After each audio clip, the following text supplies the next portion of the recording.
Pensiero del giorno, venerdì 13 settembre.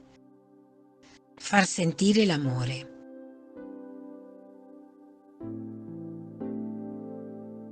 Farsi uno, questo è l'amore. Farsi uno con tutti quelli che incontriamo durante la giornata. Farsi uno fino a quando chi è amato in questo modo capisce l'amore e vuole a sua volta amare.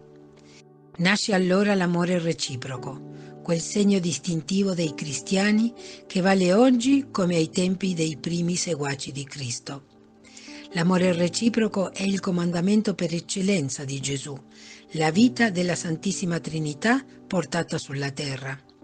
Amore reciproco perfetto, radicale, perché mette in pratica quel come che ne è la misura, quello di Gesù nel suo abbandono, che ha dato tutto se stesso, anche in qualche modo la sua unione con Dio.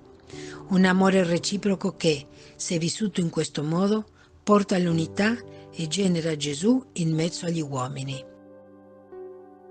Chiara Lubich, L'arte di amare, Città Nuova, pagina 93.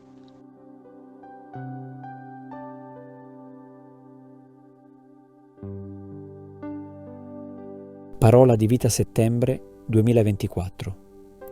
Siate di quelli che mettono in pratica la parola e non soltanto ascoltatori illudendo voi stessi.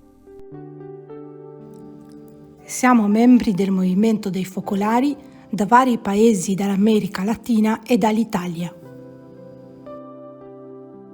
Ti è piaciuto il video? Metti mi piace. Abbonati al canale. Suona la campana.